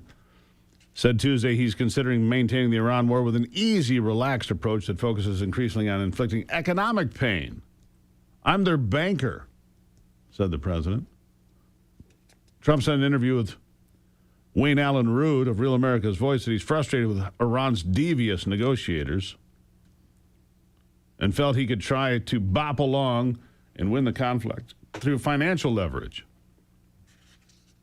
We could just keep it alone and they're going to fail. We could just keep, doing sort of just like nice and easy, relaxed. I'm sort of negotiating. You see, they're very devious negotiators because they'll agree to something, then they'll go out and tell the press that they never agreed to it. They're very dishonest people. We have three strategies. Do what I'm doing now, just bop along and look how bad they're doing because their nation, they've got 300% inflation. They have no value. Their currency has almost no value. They're not paying their soldiers. Their soldiers are leaving, so just keep that going because that's not sustainable. Well, we'll see. The other thing that I just find it maddening, folks. Oil's still at about $83 a barrel. A far cry from the $129 a barrel it was during the Biden administration at the height of the problems that he created. and gas got to $5 a gallon. Well, gas now is over $4 a gallon, yet oil is $40, $45 less per barrel. Do the math for me. Somebody. Well, Steve, they're betting on futures and this and that. Well, the futures would indicate that oil is going to go to $75 a barrel, maybe lower, maybe into the high 60s. Right? And yet we keep getting squeezed at the pump. I can deal with it. I don't drive a lot. But a lot of people can't. People that drive a lot, over-the-road truckers and people that have to drive a lot, it's a pinch. It's a tax. Mr. President, pick up the red phone. Make a call to Chevron, to Exxon, to Marathon. Anyhow, take a break and be back.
All right, welcome back to it. A lot going on in politics, to say the least. Francesca Hong losing by 0.4 percentage point in Wisconsin yesterday. And boy, is Hassan Piker stomping mad. There was a little thing that happened about 2 a.m.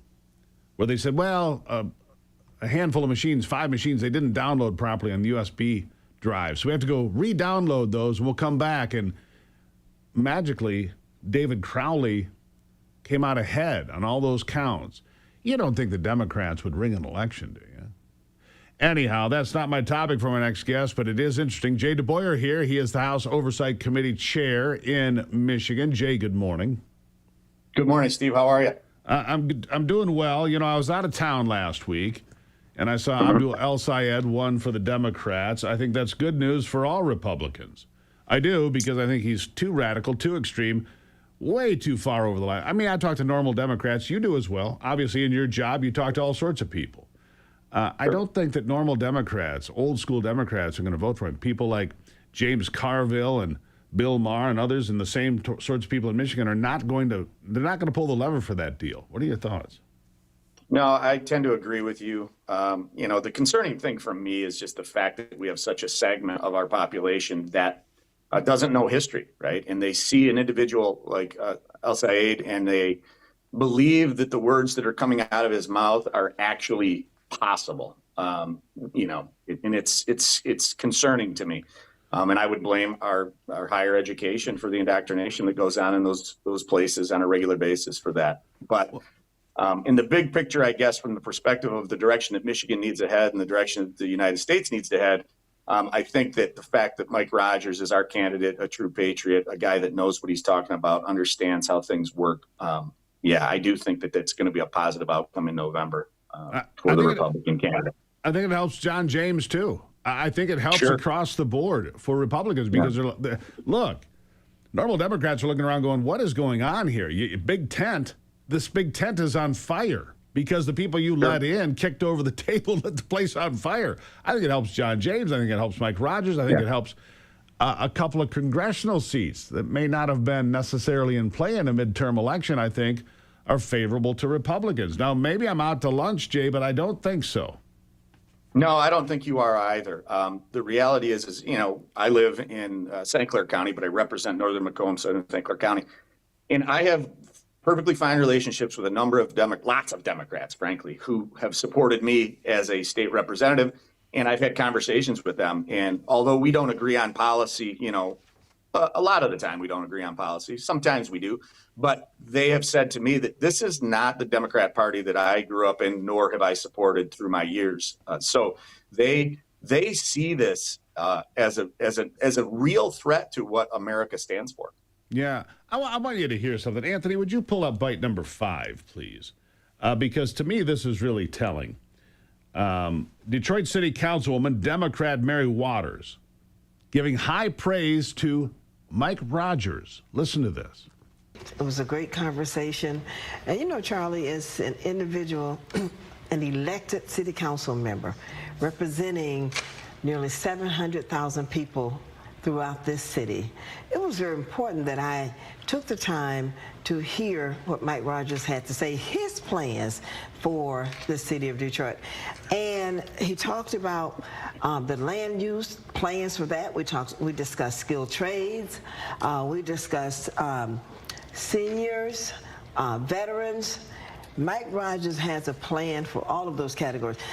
Mike Rogers has a plan, Jay. This is the Detroit City Council president. Look, Abdul El Sayed has trouble with Wayne County, Oakland County. You're there in Macomb County, obviously one of the bellwether counties. People watch from all over the country. It's important. And then I say it helps John James, and I say that because it's going to help him. Look, the black vote is not going to Abdul El Sayed. We saw that with the Haley Stevens results, right? And then you've got all of these connections of Jocelyn Benson at the SPLC, the Southern Poverty Law Center, which apparently was paying people like the Ku Klux Klan to go out and do Ku Klux Klan things and then say, oh, look, we've got racism. I mean, she was on the board when all of this was happening.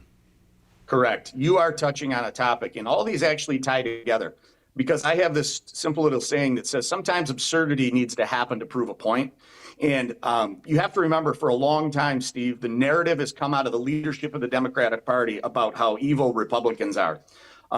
They have gotten to a point of absurdity that the average, I go to work every day to support my family Democrat, is starting to raise their eyebrows and going, wait a minute, maybe I need to look at the Republicans from a perspective of the betterment of my community. Maybe I need to look at John James, and I need to look at Mike Rogers, because although I might not agree with every one of their policies, they may be the best option for the future of our state and our country. So you touch Jocelyn Benson, the Southern Poverty Law Center. I encourage your listeners and your watchers to read the indictment against the Southern Poverty Law Center. It's not very long. It's about 12, maybe 14 pages.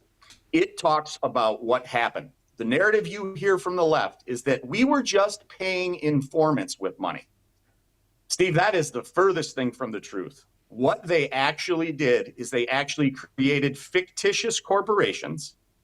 They created fictitious bank accounts. They illegally funneled donation dollars that came into the Southern Poverty Law Center to these corporations in order to hide where that money was being spent. They then spent that money through these individuals who were embedded in these hate groups. By the way, not just people who were sympathizers for their side, but actual members of the hate group. They paid them to fund events. I want you to think about that. They funded events, things that caused outrage by multiple people from both sides of the aisle. It caused outrage. And then what did they do, Steve? They fundraised off of it. Exactly. Do yourself a favor. Go look at their spike in fundraising after these events that they paid for in order to exist. It is an abomination. Most notably Charlottesville. Where they yes. set that whole thing up, agitated, created the narrative, and then doubled their money. And Jocelyn Benson was part and parcel to that, wasn't she? Absolutely correct. Jocelyn Benson was on the board of directors for that organization. Jocelyn Benson had a very long relationship with the Southern Poverty Law Center. I shouldn't even say that. She still has a relationship with the Southern Poverty Law Center. You know what's really embarrassing, Jay? I just saw an interview with her. And the guy asking the question says, what's the tax rate in Michigan? Well, we've got, sales tax and 6%, whatever. And well, what's the income tax? I don't know that off the top of my head. You're running for governor in Michigan. You don't know what the income tax is in Michigan? Jocelyn Benson is not about the betterment of government. Jocelyn Benson is about the power and authority of the Democratic Party, at least from her perspective. You can look at her it's absolutely embarrassing. You can look at her long track record. You can look at her husband, who is involved in the data centers, and the number that I heard, uncorroborated, don't know if it's the truth, but the number I heard was he probably took in about $70 million. No, good Lord. But that's Southern Poverty Law Center. I got to leave it there, Jay. Lots of questions, but I think the Republicans are on a good track here for November. Yep. John James and Mike Rogers. You bet. Good to see you, Steve. Good to see you. All right, we'll take a break and be right back.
All right, I want you to hear this.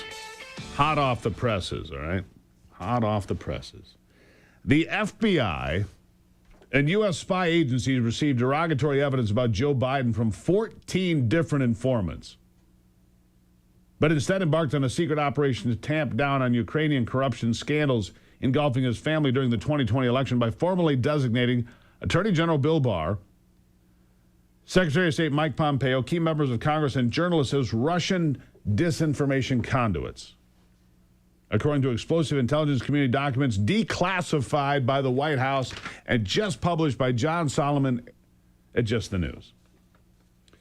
A spreadsheet that was recovered from U.S. intelligence agency files and made public Wednesday by the White House Government Transparency Task Force shows that spy agencies and the FBI created a list of more than 6 dozen prominent organizations, Americans or foreigners, who became figures in the Biden family Ukraine scandal and the 2019 impeachment proceedings against President Trump. The spreadsheet neatly divided figures along political lines, with Democrats like the Bidens, Hillary Clinton, John Kerry, Barack Obama, and George Soros listed as victimized targets of disinformation. But conservatives like Fox News, One America News, filmmaker Michael Caputo, and Trump lawyer Rudy Giuliani as conduits of disinformation. The FBI also labeled 2 of President Donald Trump's first-term cabinet secretaries, Pompeo and Barr, as well as Republican Senators Chuck Grassley, Ron Johnson, and Lindsey Graham, and House GOP Committee Chair Devin Nunes and Jim Jordan as conduits, even while they all investigated whether the allegations of corruption against the Biden family were true. The designations were part of a secret counterintelligence operation codenamed Round River. And we keep getting more of these, don't we? Launched during the 2020 election by a task force of FBI analysts claiming to be fighting malign foreign influence in the 2020 election. The Foreign Influence Task Force, based in FBI headquarters, concurred with each of the assessments in the spreadsheet with a no objection designation. Many of the Americans were identified as potential candidates for defensive briefings. Those spreadsheets and documents found so far do not identify how many Americans ultimately were given such briefings. In some ways, the Round River operation is a mere opposite of the Russia collusion probe, known as Crossfire Hurricane, of course, in which the FBI pursued unsubstantiated allegations spread by Democrats that Trump and his allies somehow conspired with Vladimir Putin, though there was no evidence ever to hijack the 2016 election. In Round River, FBI analysts sought to dismiss significant evidence in the Bureau's possession, including Hunter Biden's own laptop, pointing to possible corruption by the Bidens. Yeah. Documents released by the White House earlier this month exposed an investigation in 2017 codenamed Oxford Comma, alleging the newly elected president, that being Donald Trump, may have acted as a Russian asset. Remarkably, the effort to portray the Biden scandal as Russian disinformation came even though confidential human sources working for the FBI and other agencies began reporting a steady stream of concerns starting in 2015 that Ukraine was possibly targeting the future first family for influence. The FBI has identified at least 14 informants providing derogatory information on the Bidens, according to an FBI letter made public today. In that letter to the Washington House Government Transparency Task Force, FBI Director Kash Patel said the Foreign Influence Task Force was terminated on his watch in its activities. Those are now the focus of investigation. He said he shared concerns cited in a 2025 Director of National Intelligence memo declassified Wednesday that Round River was used as a political tool to neutralize an alleged corruption narrative about Joe Biden. They knew he was corrupt, and they knew he was compromised. While our review of the FITF is not yet complete, we are investigating whether the FITF used information learned from the Round River assessment to undermine or influence ongoing investigations by only focusing on a subset of confidential human sources involving the Bidens, Patel wrote. We remain concerned that defensive briefings to Congress may have been overly focused on just Biden and Ukraine rather than the balanced picture of all foreign threats. Patel said this. We're firmly committed to identifying, investigating, and holding accountable all abuses that occurred during the Round River operation and to ensure that future counterintelligence operations remain focused exclusively on legitimate foreign threats and are never used to advance political narratives. Round River, based in FBI headquarters. It directed actions in field offices, including the FBI's Pittsburgh office, just doors away from U.S. Attorney named by Barr to investigate allegations by one of those confidential sources who had been providing intelligence. It's unbelievable. In essence, the FBI Foreign Influence Task Force operation treated Bill Barr's investigation into the Biden controversy as a potential disinformation threat, closely aligning with the Biden presidential campaign and legacy media's efforts to portray the Burisma allegations as conspiracy theories. They were not conspiracy theories, friends.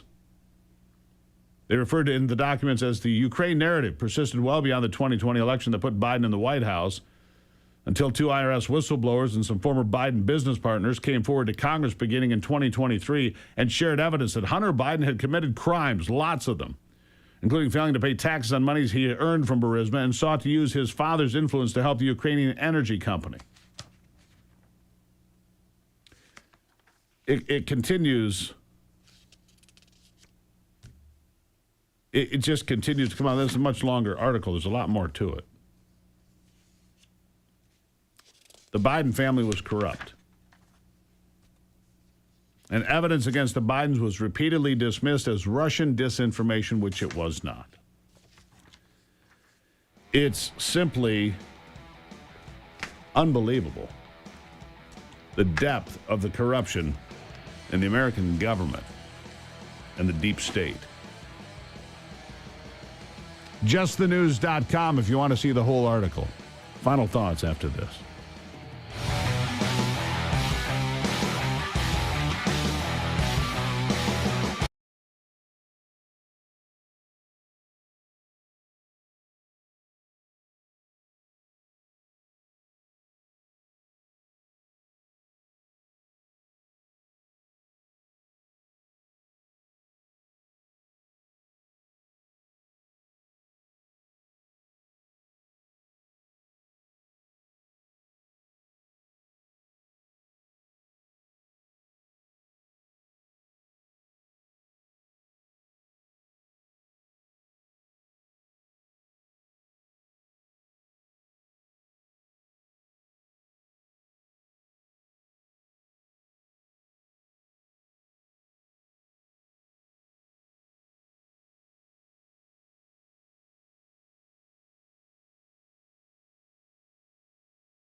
Of crap. Probably made in China.